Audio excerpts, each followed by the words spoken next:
ಜನಗಳಿಗೆ ಮತ್ತೆ ಮತ್ತೆ ಜ್ಞಾನವನ್ನ ಕೊಡಬೇಕು ಅನ್ನೋಂಥದ್ದು ಇದೆಯಲ್ಲ, ಒಂದು ಕಾಲದಲ್ಲಿ ಈ ಜ್ಞಾನವನ್ನ ಕೊಡಬೇಕು ಅನ್ನುವಂಥದ್ದೇ ಯಾರಿಗೂ ಗೊತ್ತಿರಲಿಲ್ಲ.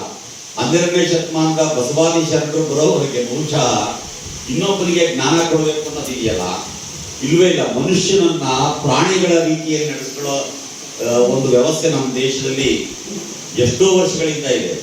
ಕಳೆದ 70 ವರ್ಷಗಳಿಂದ ನಾವೆಲ್ಲ ಅಲ್ಪ ಸ್ವಲ್ಪ ಜ್ಞಾನವನ್ನ ಪಡಿತಾ ಇದ್ದೀವಿ.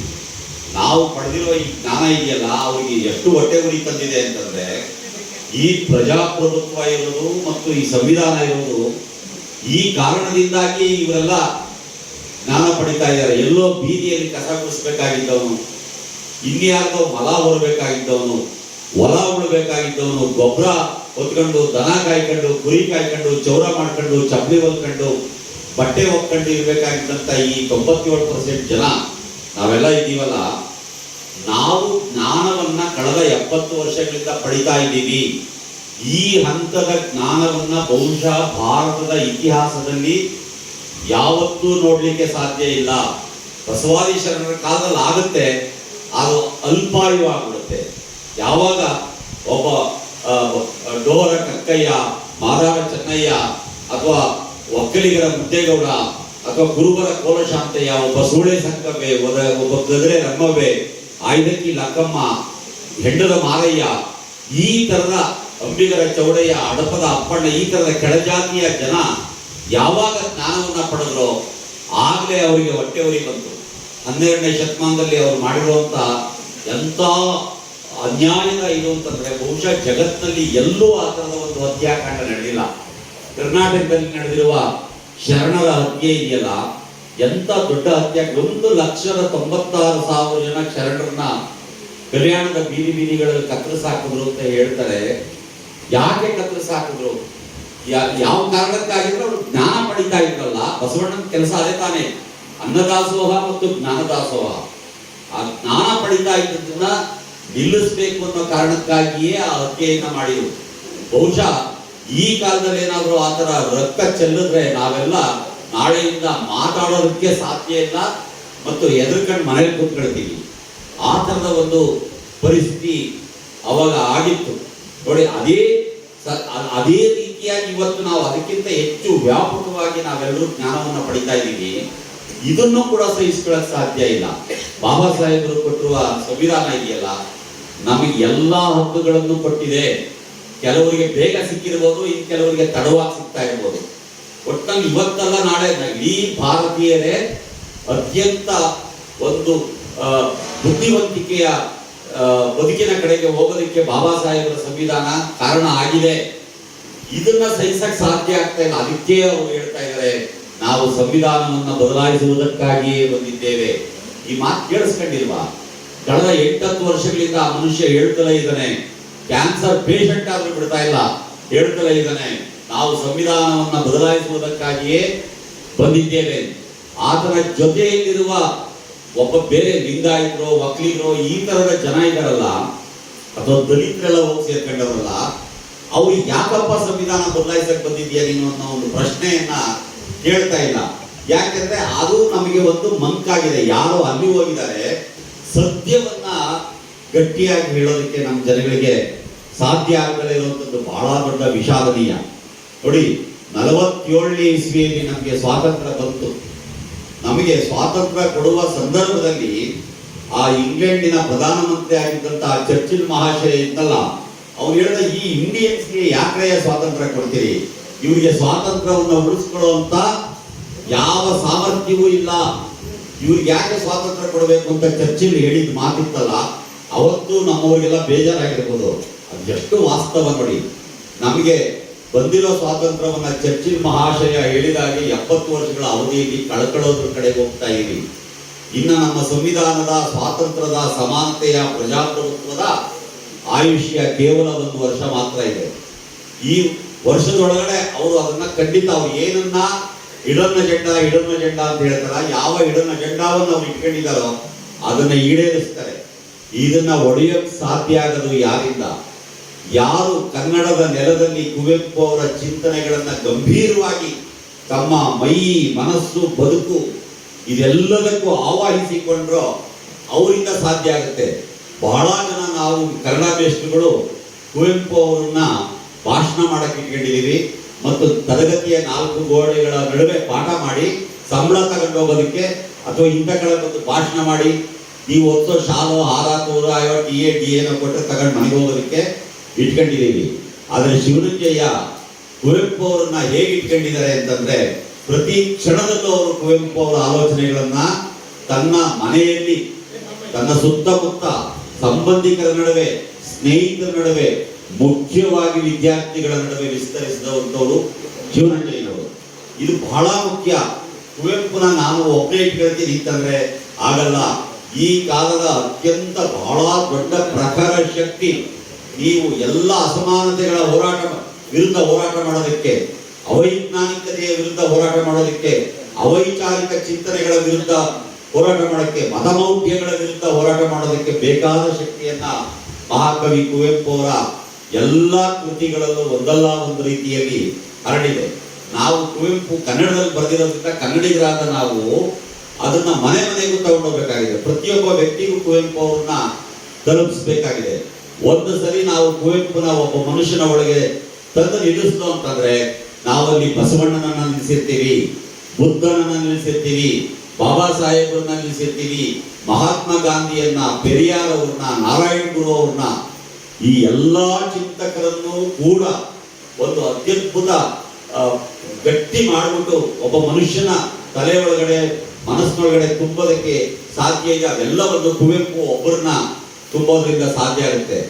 ಆ ಸತ್ಯವನ್ನ ನಮ್ಮ ಪ್ರೊಫೆಸರ್ ಶಿವನಂಜಯ್ಯನವರು ಅರ್ಥ ಮಾಡ್ಕೊಂಡಿದ್ದಾರೆ ಮತ್ತು ಅದನ್ನ ಇಡೀ ಜೀವನ ಕೂಡ ಮಾಡ್ತಾ, ಇಡೀ ಜೀವನ ಸಂಪೂರ್ಣವಾಗಿ ಅದೇ ಕೆಲಸವನ್ನು ಈ ಕ್ಷಣದವರೆಗೂ ಅವ್ರು ಮಾಡ್ತಾ ಇದ್ದಾರೆ. ಇಲ್ಲಿ ಅವರು ತಮ್ಮ ಬದುಕಿನ ಪುಟಗಳು ಅವರೇ ಬರೆದಿರೋದು ಆನು ಒಲಿದಂತೆ ಆಡುವೆ ಪುಸ್ತಕ ಇದೆಯಲ್ಲ, ಈ ಪುಸ್ತಕದ ಬಿಡುಗಡೆ ಸಮಾರಂಭ ಮಾತ್ರ ಅಂತ ಅನ್ಕೊಂಡಿದ್ರೆ ತಪ್ಪಾಗುತ್ತೆ. ಅಥವಾ ಶಿವನಂಜಯ್ಯನವರ 75ನೇ ವರ್ಷದ ಹುಟ್ಟುಹಬ್ಬದ ಆಚರಣೆ ಇದು ಅಂತ ಅನ್ಕೊಂಡ್ರು ಅದು ತಪ್ಪಾಗುತ್ತೆ.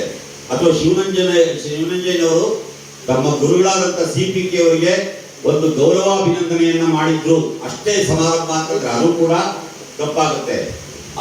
ಇದೆಲ್ಲವನ್ನೂ ಮೀರಿದ ಹಾಗೆ ಇವತ್ತವರು ಮಧ್ಯಾಹ್ನದ ಮೇಲೆ ಒಂದು ದ್ರಾವಿಡ ಚಳುವಳಿಯನ್ನ, ದ್ರಾವಿಡ ಪ್ರಜ್ಞೆಯನ್ನ ಕನ್ನಡದ ನೆಲದಲ್ಲಿ ಬಿತ್ತುವುದಕ್ಕಾಗಿ ಏನು ಮಾಡಬೇಕು ಅಂತ ಯೋಚನೆ ಮಾಡೋದಕ್ಕೋಸ್ಕರ ಎಲ್ಲರನ್ನೂ ಇಲ್ಲಿ ಸೇರಿಸಿದ್ದಾರೆ.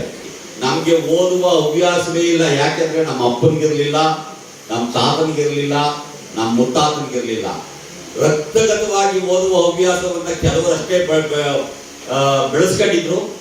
ನಾವು ಬರೆದ ರಾಮಾಯಣವನ್ನ, ನಾವು ಬರೆದ ಮಹಾಭಾರತವನ್ನ, ನಾವು ಬರೆದ ರಘುವಂಶವನ್ನ, ಮೇಘದೂತವನ್ನ ಅವರು ಓದ್ಕೊಂಡು ಸಾವಿರಾರು ರೂಪಾಯಿ, ಲಕ್ಷಾಂತರ ರೂಪಾಯಿ ಸಂಬಳ ತಗೊಂಡ್ರು. ನಮ್ಮ ಅಪ್ಪ, ನಮ್ಮ ಓದಿರು, ನಮ್ಮ ಅಜ್ಜಿ, ನಮ್ಮ ತಾತಿರೆಲ್ಲರೂ ಕೂಡ ಹೀಗೆ ಕಸ ಗುಡಿಸ್ಕೊಂಡು, ಆಮೇಲೆ ದನ ಕಾಯ್ಕೊಂಡು, ಹೊಲ ಹೊತ್ಕೊಂಡು ಇಡೀ ಜೀವನ ಕಾಲ ಕಳೆದ್ರು. ಇದನ್ನ ಅರ್ಥ ಮಾಡ್ಕೊಳ್ಳಿ. ನಾವು ಅತ್ಯಂತ ಪರಿಶ್ರಮದಲ್ಲಿ ಬದುಕಿದವರು. ಈ ಸ್ಥಿತಿಗೆ ಕಾರಣ ಯಾರು ಅನ್ನೋಂಥದ್ದನ್ನ ಇವತ್ತಿಗೂ ನಾವು ಯೋಚನೆ ಮಾಡಿ ಏನೋ ಕೇಳಿದ್ರೆ ಯಾಕಪ್ಪ ಹಿಂಗೆ ಅಂತಂದ್ರೆ ನಾವೇನ್ ಮಾಡೋಣ ಸರ್, ದೇವ್ರು ನಮ್ಮ ಮನೇಲಿ ಹಿಂಗ್ ಬರೆದ್ಬಿಟ್ಟವನೆ, ದೇವ್ರು ನಮ್ಮ ಮನೇಲಿ ಹಿಂಗ್ ಬರೆದ್ಬಿಟ್ಟವನೆ ಅಂತ ಹೇಳ್ತೀವಿ ಹೊತ್ತು ಇಲ್ಲ, ಇದಕ್ಕೆ ಯಾರೋ ವ್ಯಕ್ತಿ ಕಾರಣ ಇದ್ದಾನೆ ಅನ್ನೋಂಥದ್ದನ್ನ ಇಲ್ಲಿವರೆಗೆ ನಾವು ಕಂಡುಕೊಂಡೇ ಇಲ್ಲ. ಯಾರು ನಮಗೆ ಅನ್ಯಾಯ ಮಾಡಿದ್ರು, ಈಗಲೂ ಯಾರು ನಮಗೆ ಅನ್ಯಾಯ ಮಾಡ್ತೀವಿ ಅಂತ ಬಹಿರಂಗವಾಗಿ ಹೇಳ್ತಾ ಇದ್ರು, ಅವ್ರನ್ನ ಕರ್ಕೊಂಡು ಬಂದು ನಮ್ಮ ಮಕ್ಕಳ ಮದುವೆ ಮಾಡಿಸ್ತೀವಿ, ಅವ್ರನ್ನ ಕರ್ಕೊಂಡ್ಬಂದು ನಮ್ಮ ಮನೆ ಗೃಹ ಪ್ರವೇಶ ಮಾಡಿಸ್ತೀವಿ, ಅವ್ರನ್ನ ಕರ್ಕೊಂಡ್ಬಂದು ಸತ್ಯನಾರಾಯಣ ಪೂಜೆ ಮಾಡಿಸ್ತೀವಿ. ಏನು ಇದು ಹಣೆ ಬರ? ಯಾತಕ್ಕೆ ಈ ತರ ನಮ್ಮ ಜನ ಯೋಚನೆ ಮಾಡ್ತಾ ಇದ್ದಾರೆ? ಇದರ ವಿರುದ್ಧ ತಾನೇ ಶಿವನಂಜಯ್ಯನವರು ಇಡೀ ಜೀವನ ಹೋರಾಟ ಮಾಡಿದ್ರು. ಅವ್ರು ಪುರೋಹಿತರು ಬಂದು ಹೇಳುವ ಮಂತ್ರಗಳ ಅರ್ಥವನ್ನ ಭಗವಾನ್ ಅವ್ರನ್ನ ಹೇಳ್ತಾರೆ. ನನಗೆ ಸಂಸ್ಕೃತ ಬರಲ್ಲ, ನಾನು ಅವರ ಬಾಯಿಂದ ಕೇಳಿ ಅವ್ರ ಪುಸ್ತಕಗಳನ್ನ ಓದಿ ತಿಳ್ಕೊಂಡಿದ್ದೀನಿ. ಎಷ್ಟು ಅಸಹ್ಯವಾಗಿ ಅವಮಾನಕರ ರೀತಿಯಲ್ಲಿ ನಮ್ಮ ಹೆಣ್ಣು ಮಕ್ಕಳನ್ನ ವೇಶ್ಯೆಯರ ಸಮಾನಕ್ಕೆ ಇಳಿಸಿ ಅವರು ಮಂತ್ರ ಹೇಳ್ತಾರೆ. ಅವ್ರಿಗೆ ಕಾಸು ಕೊಟ್ಟು ಕಾಲ್ ಬಿದ್ದು ಬಂದು ಮಂತ್ರ ಕರ್ಕೊಂಬಂದು ಹೇಳಿಸ್ತೀವಲ್ಲ, ಮಾನ ಮರ್ಯಾದೆ ನಮಗ್ ನಾವೇ ಬೈಕಬೇಕು ತಾನೇ. ಇದನ್ನ ನಮಗ್ ನಾವೇ ಬೈಕಬೇಕು. ಇಲ್ಲವೇ ಇಲ್ಲ ಪ್ರಜ್ಞೆ. ಎಷ್ಟಾದ್ರೂ ಹೇಳಿ ನೀವು ಬ್ರಾಹ್ಮಣರ ವಿರುದ್ಧ ಮಾತಾಡ್ತೀರಿ. ನಾವು ಯಾಕೆ ಬ್ರಾಹ್ಮಣರ ವಿರುದ್ಧ ಮಾತಾಡಬೇಕು? ನಾವು ನಮ್ಮ ಜನರನ್ನ ಎಚ್ಚರಿಸೋ ಕೆಲಸ ಮಾಡ್ತಾ ಇದ್ದೀವಿ. ಇದು ಬಹಳ ಮುಖ್ಯ. ನಮ್ಗೆ ಯಾವುದೇ ಜಾತಿಯನ್ನ ವಿರೋಧಿಸದಲ್ಲ. ಕುವೆಂಪು ಯಾವತ್ತಾದ್ರೂ ಬ್ರಾಹ್ಮಣರನ್ನು ವಿರೋಧಿಸಿದಾರ? ಕುವೆಂಪು ಅವ್ರನ್ನ ಇವತ್ತಿಗೂ ಬೈತಾರ, ಅವರು ಬ್ರಾಹ್ಮಣ ವಿರೋಧಿ. ಬ್ರಾಹ್ಮಣನು ಕೂಡ ಬದಲಾಗಬೇಕು ಅನ್ನುವಂಥದ್ದನ್ನ ಕುವೆಂಪು ಅವರು ತಮ್ಮ ಕೃತಿಗಳಲ್ಲಿ ತೋರಿಸ್ಕೊಡ್ತಾರೆ. ಶೂದ್ರ ತಪಸ್ವಿ ನಾಟಕದಲ್ಲಿ ಸ್ಪಷ್ಟವಾಗಿದೆ ಅದು. ಬ್ರಾಹ್ಮಣ ಕೂಡ ಬುದ್ಧಿ ಕಲಿಬೇಕು. ಇನ್ನೂ ಬಹಳ ಅತ್ಯಂತ ಸ್ಪಷ್ಟವಾಗಿ ಕಾನೂರು ಹೆಗ್ಗಡತಿ ಕಾದಂಬರಿಯ ಕೊನೆಯ ಅಧ್ಯಾಯದೊಳಗಡೆ ಇದೆ.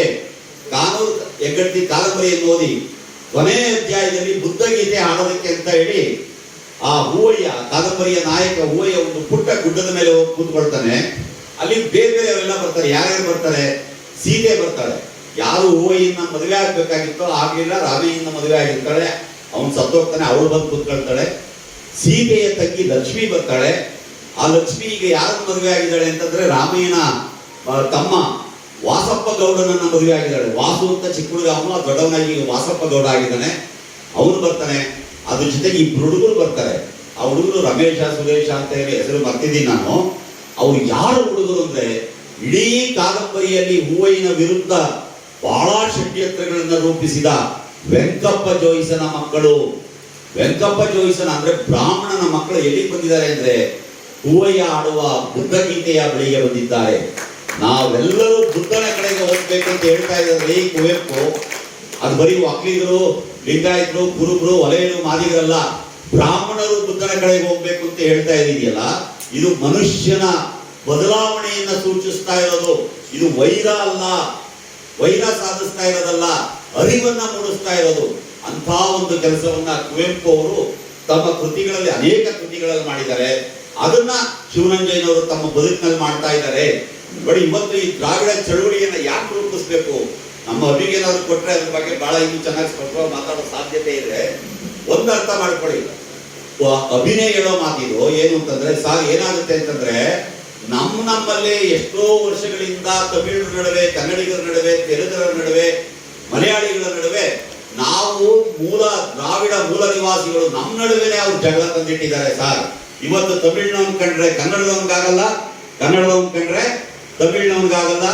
ಎಷ್ಟೋ ವರ್ಷಗಳಿಂದ ಈ ಜಗಳ ತಂದು ನಾವು ಜಗಳ ಮಾಡ್ಕೊಂಡಿದ್ರೆ ಅವರಿಗೆ ಉತ್ತರ ಭಾರತದವರಿಗೆ ಬಹಳ ಅನುಕೂಲ ಆಗುತ್ತೆ. ಇತ್ತೀಚೆಗೆ ನಮ್ಮ ರಾಜ್ಯ ಸರ್ಕಾರ, ಸನ್ಮಾನ್ಯ ಮುಖ್ಯಮಂತ್ರಿಗಳಾದಂಥ ಸಿದ್ದರಾಮಯ್ಯನವರು ನನ್ನ ತೆರಿಗೆ ನನ್ನ ಹಕ್ಕು ಅಂತ ಒಂದು ಚಳವಳಿಯನ್ನು ಶುರು ಮಾಡಿದ್ದಾರೆ. ಗಮನಿಸಿರ್ಬೇಕು ನೀವು. ಮೊನ್ನೆ ಇದೇ 8ನೇ ತಾರೀಕಿನ ಅವರು ದೆಹಲಿಗೆ ಹೋಗಿ ಪಾರ್ಲಿಮೆಂಟ್ ಕೇಂದ್ರ ಸರ್ಕಾರದ ಎದುರುಗಡೆ ಕೂತು ಕರ್ನಾಟಕದ ಪಾಲಿನ ತೆರಿಗೆ ಕೊಡ್ರಯ್ಯ ಅಂತ ಕೇಳ್ತಾ ಇದ್ದಾರೆ.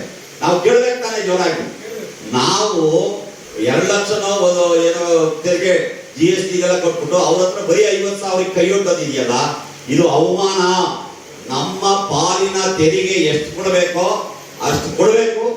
ಇಲ್ಲ, DK ಸುರೇಶ್ ಅವರು ಹೇಳಿದ ಹಾಗೆ ಭಾರತವನ್ನ ವಿಭಜಿಸಬೇಕಾಗ್ತದೆ. ನಮ್ಮ ದೇಶ, ನಮ್ಮ ಹೆಮ್ಮೆ, ನಮ್ಮ ದುಡಿಮೆ, ನಮ್ಮ ಹಕ್ಕು, ಇದು ಬಹಳ ಮುಖ್ಯವಾದ್ದು. ಇದು ದ್ರಾವಿಡ ಪ್ರಜ್ಞೆ. ಇದು ಕೈಗೊಳ್ಳಬೇಕಾದ್ರೆ ಈ ದ್ರಾವಿಡ ದೇಶದ ಎಲ್ಲ ಪ್ರಜೆಗಳು ಅಣ್ಣ ತಮ್ಮಂದಿರ ಹಾಗೆ ಒಂದಾಗಬೇಕು. ನಿಮಗೆ ತಮಿಳಿಗೂ ಕನ್ನಡಕ್ಕೂ ಭಾಷೆಯ ಬಳಕೆ ಒಳಗಾಗಲಿ ಅಥವಾ ಬೇರೆ ಬೇರೆ ರೀತಿಯಾದಂತಹ ಸಾಂಸ್ಕೃತಿಕ ನಿರ್ವಹಣೆಗಳಲ್ಲಾಗ್ಲಿ, ಬದುಕಿನಲ್ಲಾಗ್ಲಿ ಅಂತ ವ್ಯತ್ಯಾಸಗಳಿಲ್ಲ. ಅಂತ ವ್ಯತ್ಯಾಸ ಇವೆಲ್ಲವೂ ಒಂದೇ ಮೂಲದಿಂದ ಬಂದಿರೋ ನಮ್ಮ ಭಾಷಾ ವಿಜ್ಞಾನಿಗಳು ಇದ್ರ ಬಗ್ಗೆ ಸಾಕಷ್ಟು ಹೇಳಿದ್ದಾರೆ. ಇದನ್ನ ಒಂದೇ ಮೂಲದಿಂದ ಬಂದಿರೋದಾಗಿರೋದ್ರಿಂದ ನಾವಿದ್ರ ಬಗ್ಗೆ ಎಚ್ಚರಗೊಳ್ಳಬೇಕು. ಇವತ್ತು ದಕ್ಷಿಣ ಭಾರತವನ್ನ, ಅದರಲ್ಲೂ ಕರ್ನಾಟಕವನ್ನ ಉತ್ತರ ಭಾರತೀಯರು ಹುರಿದು ತಿಂತಾ ಇದ್ದಾರೆ ಹಿಂದಿ ಮೂಲಕ. ಅದಕ್ಕೂ ಹಿಂದೆ ಸಂಸ್ಕೃತದ ಮೂಲಕ. ಕುವೆಂಪುನೇ ಹೇಳ್ತದೆ, ಸಾಯುತ್ತಿದೆ ನಿಮ್ಮ ನುಡಿ ಓ ಕನ್ನಡದ ಕಂದರಿಲ್ಲ. ಯಾವ್ದಾದ್ರು ಹಿಂದಿ ಅಂತ ಒಂದು ಭಾಷೆ, ಸಂಸ್ಕೃತ ಅಂತ ಒಂದು ಭಾಷೆ, ಇಂಗ್ಲಿಷ್ ಅಂತ ಒಂದು ಭಾಷೆ, ಈ ಎಲ್ಲಾ ಭಾಷೆಗಳು ಬಂದು ಕನ್ನಡವನ್ನ ಕೊಲ್ತಾ ಇದ್ದಾವೆ. ಕನ್ನಡವನ್ನ ಕೊಲ್ತಾ ಇದ್ದಾವೆ ಅಂದ್ರೆ ಭಾಷೆನಲ್ಲಿ ಕೊಲ್ತಾ ಇರೋದು ಮನುಷ್ಯನನ್ನ. ಕನ್ನಡಿಗ ಎನ್ನುವ ಮನುಷ್ಯನನ್ನ ಕೊಲ್ಲಲಾಗುತ್ತಿದೆ. ನಿಮ್ಮ ಭಾಷೆಯನ್ನ ಕೊಂದ ತಕ್ಷಣ ವ್ಯಕ್ತಿತ್ವವೇ ಹೊರಟೋಗುತ್ತೆ.